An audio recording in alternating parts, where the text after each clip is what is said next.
the infamous murderer Jason had been, captured by the US government and kept inside a high-security research facility because he couldn't truly be killed. The scientists planned to lock him away by cryogenically freezing him.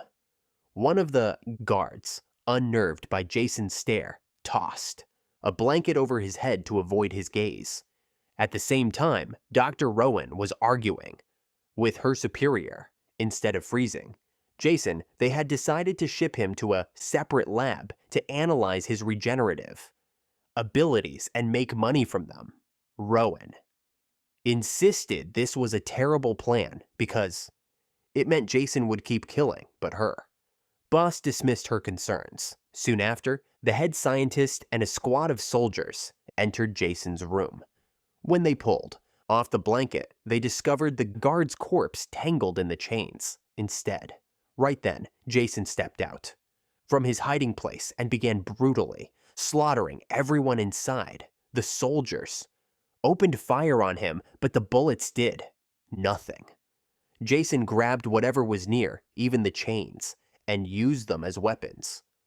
When the lead scientist tried to escape, Jason hurled a tool at him and killed him on the spot. Rowan, waiting outside, screamed when a soldier's body came crashing through the door. In that moment, Jason appeared right behind her. Rowan snatched the fallen soldier's gun and rushed back into the lab where she took cover and waited for Jason to enter. As soon as he stepped in, she shoved furniture at him and opened fire, driving him backward until she forced him into a cryo capsule. She then ran to seal it shut. Rowan activated the system, but as the freezing cycle began, Jason still managed to ram his machete through the door, stabbing her. The impact triggered a malfunction in the machinery, which the facility systems detected and answered with an automatic containment protocol. Cryogenic vapor flooded the room, and Rowan ended up frozen as well. 4 centuries later, Earth had turned into a ruined wasteland, too polluted for anyone to survive there. Humanity had long since relocated to a new world called Earth 2. On one expedition, Dr. Lowe and just a group of university students traveled back to Earth. They entered the old facility and opened the capsule, finding Jason still frozen inside. They also spotted Rowan lying on the floor, perfectly preserved. The team chose to bring both bodies back to their ship. While they were moving Jason, he slipped and his machete fell with him, slicing Azrael's arm. Fortunately, the android KM-14 gave him an injection to contain the pain for the moment. The group transported the bodies through a sandstorm and returned to the ship, which immediately took off and headed back to the main vessel. Azrael was placed in a healing machine, and nanotechnology reconnected his arm in a few minutes. Rowan and Jason were taken to different labs to be reanimated, though some tests were performed first. Seeing the scans, the group was surprised that Jason could function with such a small brain. While nanotechnology healed Rowan's wound in Lab 1, Adrian pricked Jason in Lab 2 to collect a sample of his brain. When Rowan was fully healed, she woke up startled and slapped Lowe. He explained the situation, and Rowan calmed down, but was shocked to learn she was in the future. Lowe then went to his office to call the Solaris research station and sent Rowan and Jason's files, hoping to make some money from the situation. Reviving a person frozen 400 years ago was no longer new, as everyone could do it. So Rowan was not considered interesting. However, Jason was still infamous in the future, and Lowe agreed to sell him as an attraction. After hanging up, his student went to see him to exchange intimate favors for a good grade. Meanwhile, Adrian removed Jason's mask and realized how disfigured his face was, so she immediately put it back on and focused on studying the sample. Behind her, Jason began to move as he thawed. In another room, Sunaran tried to give KM-14 a full bust, but the nipples kept falling off. 2 couples were having fun at that moment, and their moans caused Jason's final awakening. When Adrian turned around, she no longer saw him on the table. Jason suddenly appeared behind her, grabbed her face, and threw her through the glass wall. Adrian screamed to try and alert Wand, but he couldn't hear her. Jason then dragged her by the hair and submerged her face in liquid nitrogen, freezing her head before smashing it against the counter to kill her. Afterward, he took a machete from the operating table and went looking for another victim. Meanwhile, Lo brought Rowan food and pretended not to know who Jason was. So, she told him all the details about his inability to die. After that, Lo introduced Rowan to some of his students, and she admired some of the experiments, being especially impressed with KM-14. Just then, Wayland appeared with Jason's old machete, and Rowan panicked, realizing they had brought Jason aboard too. Lo swore Jason was dead. But Rowan was skeptical and demanded proof. They went to Lab 2 and found Adrian's body. So, Security Chief Brody declared quarantine over the loudspeakers and asked everyone to hide in Lab 1. In one of the rooms, a student couple prepared to leave, but Jason appeared at the door and immediately killed the boy, splattering Kinsa's face with blood. She screamed. Then, Jason dragged the body away, so Kinsa ran to find the others and tell them what happened.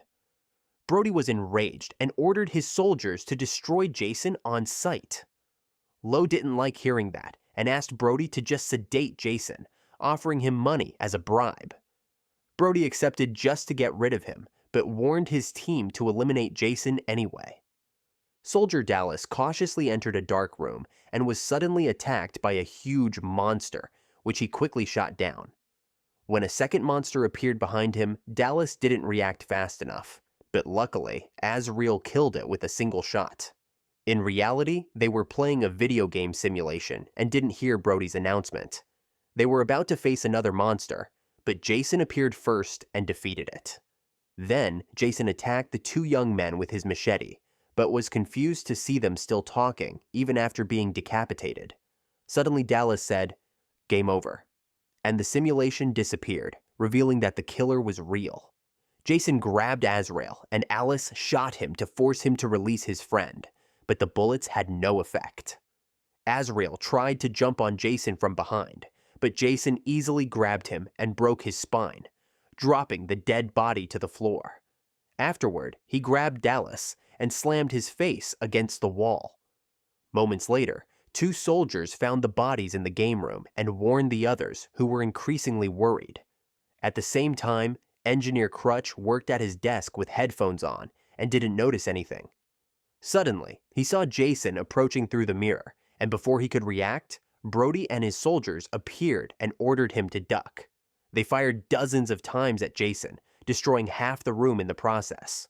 When the gunfire finally ceased, the team realized Jason had vanished right after Crutch slipped into Lab 1.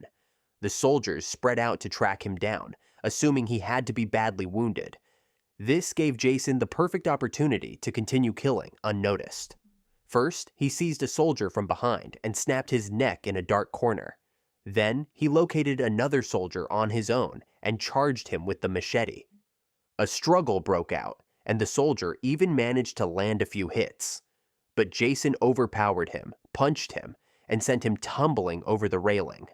The man fell onto a cluster of machinery, where he was impaled and died instantly. Other soldiers soon discovered the corpse and reported to Brody, who ordered them to press forward. Moments later, Jason crept up behind another soldier and slit her throat. She didn't die right away. She staggered toward a teammate for help before collapsing at his feet while he cried out in grief. Jason appeared again, and the soldier opened fire. The shots drove Jason backward until he was snagged on a hook. The soldier hit a switch, lifting Jason into the air and radioed the others, claiming victory. But Jason simply launched himself off the hook and slaughtered him, slicing the man clean in half.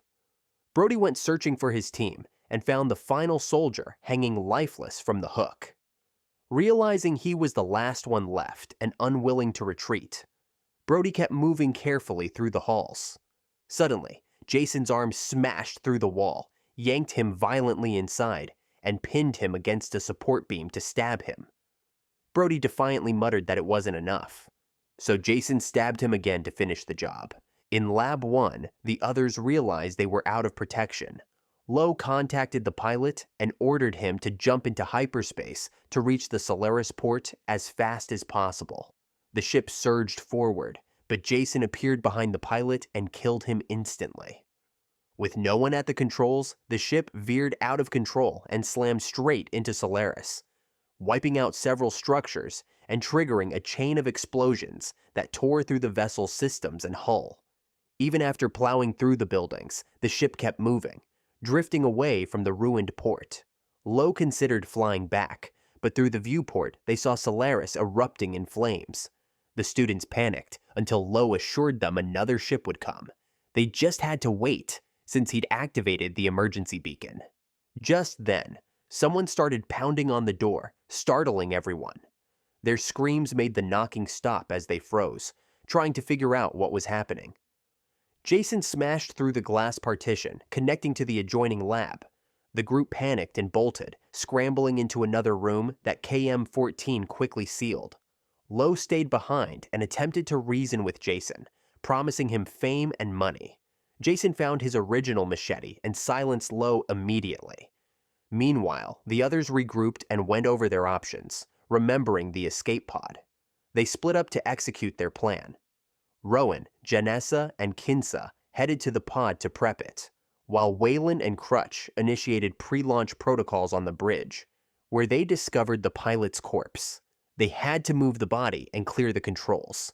At the same time, KM-14 and Sunaran gathered key components for upgrades and ended up kissing. A few minutes later, Rowan spotted another body that seemed barely alive and told Janessa and Kinsa to go ahead while she checked it. She carefully maneuvered around a metal beam and reached the body, realizing it belonged to Brody. He was gravely wounded, but she urged him to hang on and promised she would return. Back at the ship, she asked for help getting Brody aboard. Juan contacted Crutch to confirm readiness and requested backup for her. Juan met up with Rowan shortly after, but Brody's body had vanished. At the same moment, Crutch recoiled in terror when he saw Jason holding the pilot's severed head. Crutch managed to warn the others over radio before Jason slammed him onto the power console, electrocuting him. Hearing the transmission, Kinsa panicked and shut the pod's door. Rowan, Kinsa, and Juan begged her to reopen it, but instead Kinsa launched the pod prematurely. The pod crashed into the main ship, killing Kinsa instantly and worsening the hull damage. As the remaining three tried to regroup, Jason appeared and pinned them in. Before he could strike, Sunaran arrived with KM-14, now upgraded and armed.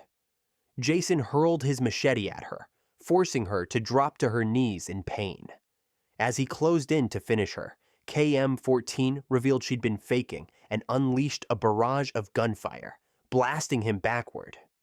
She leapt after him and kept firing, mixing shots with powerful kicks.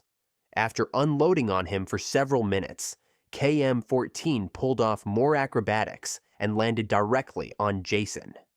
She lined up a shot for his head, but he struck her and threw her aside. Just as he moved in to kill her, Brody appeared and distracted him long enough for KM-14 to recover. She grabbed another weapon, fired again, severed Jason's arm, and sent him crashing through a wall, kicking him into Lab 1. Another blast knocked him into the healing unit. The impact caused a small explosion before KM-14 put a round through his head to finish him. As a final gesture, she embedded the machete back into his corpse, convinced the nightmare was over. The team regrouped and moved Brody to another room to stabilize him. He was nearly 80% recovered when the ship suddenly shuddered, and Juan realized the hull had been critically compromised. Moments later, they received a transmission from a rescue ship responding to their distress call, arrival in 45 minutes. Sadly, their own ship would blow in under 30, sparking a heated debate about what to do next. Studying the ship's schematic, Rowan noticed a structurally intact section that could be detached from the rest.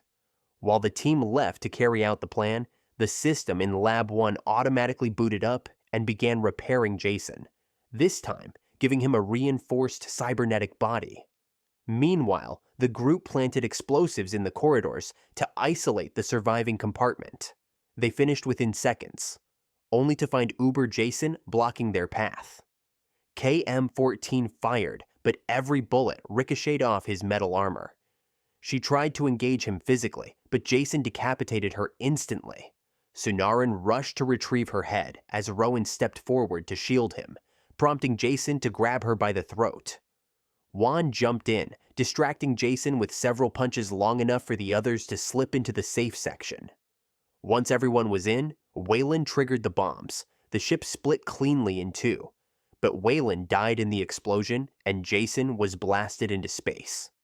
Soon after, the rescue ship neared them, until Jason reappeared and tore through the hull from outside.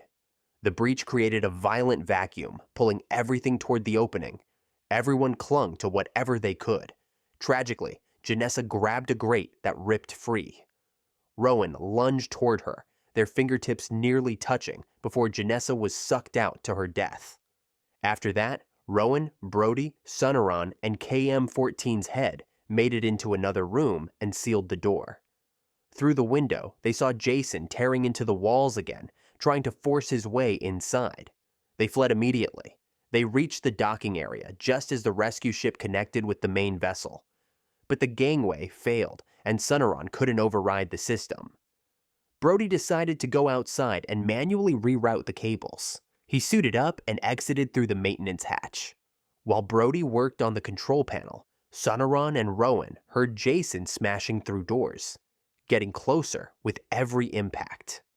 To buy time, Sunaran hooked KM-14's head into the computer and launched a holographic simulation around Jason, recreating his hometown using Earth's archived data.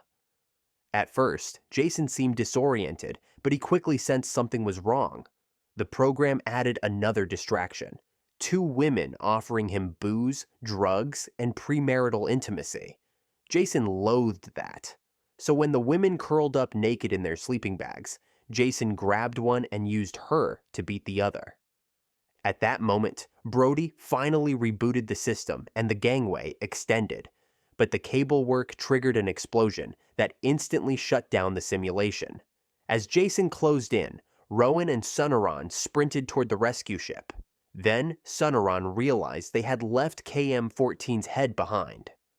Rowan doubled back, grabbed it, and ran toward the bridge. Jason tried to pursue her, but Brody appeared and slammed the gangway shut.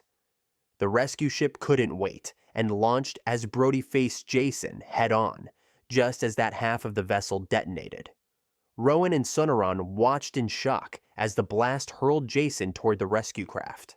Thankfully, Brody was propelled in the same direction and intercepted him, shoving Jason away.